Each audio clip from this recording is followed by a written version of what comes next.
Okay, so we're now going to go ahead and talk about how to solve an inclined plane problem with friction, or a ramp problem with friction. Okay, so we had previously done this exact same problem in another video where the ramp did not have friction, and we found that the acceleration was 5 meters per second squared. So I want you to think to yourself, should the acceleration be more or less or the same as like our previous instance? Okay, cool. So we'll just check back in on that at the end of the video. Okay, so first thing we always do, draw a free body diagram.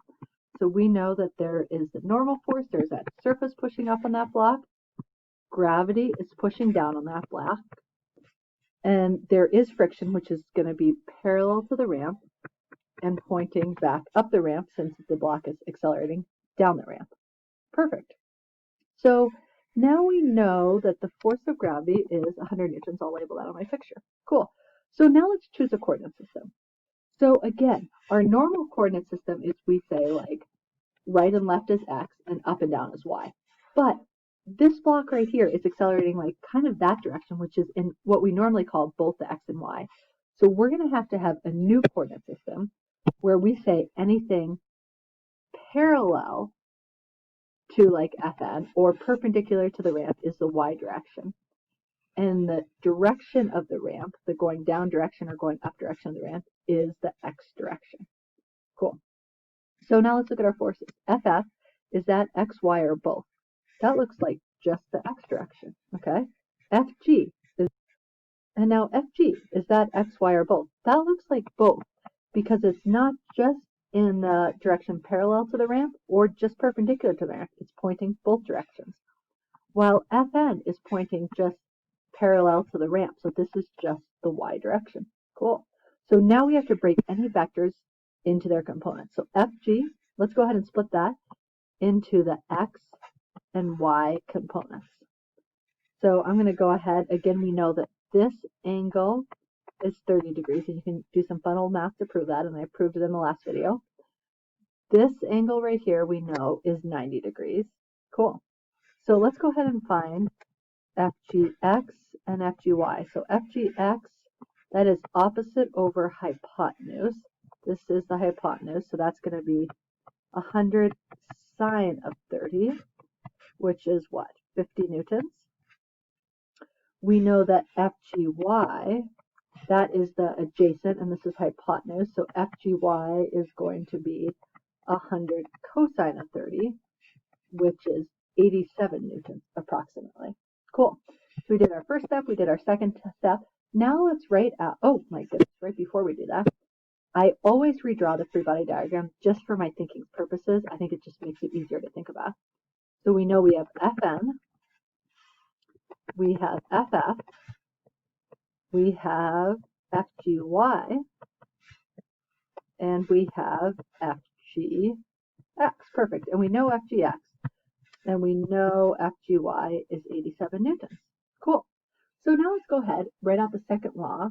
So we're going to set up F net x for x and y directions. So, okay, we want to find the acceleration down the ramp. So that's the x direction. So I'm going to go ahead and set up the x direction. So F net x equals, we have Fgx going down. Ff is going the opposite way. So I'm going to say Fgx minus Ff. Okay, so let's start plugging in things we know. F net we know is always the sum of all the forces, which is also equal to mass times acceleration. Fgx, we know that is 50. Ff, our equation for that is the coefficient mu times Fn. The mass of the block is what? 10. Acceleration we want to find, 50. The coefficient is 0.2. Fn. Okay, we don't exactly know Fn, but Fn is in the y direction. So let's go ahead and solve for Fn. So we know that F net y is all the forces in the y direction. Looking at my picture of the y direction, it looks like we just have Fn and Fgy.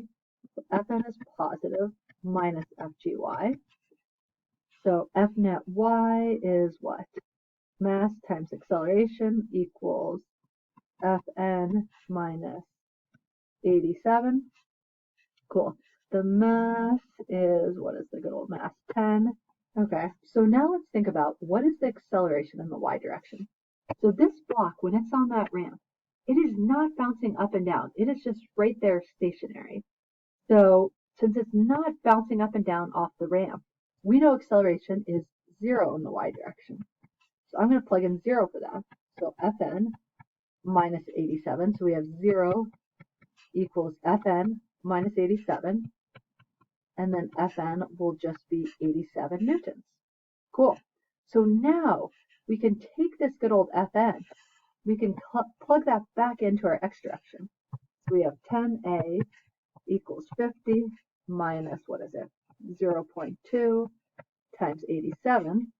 And I do some fun old math, and I go ahead and get acceleration to be 3.27 meters per second squared. Cool.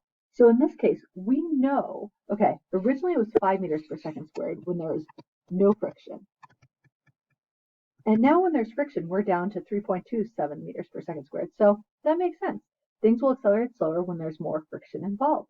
Cool. Thanks for watching.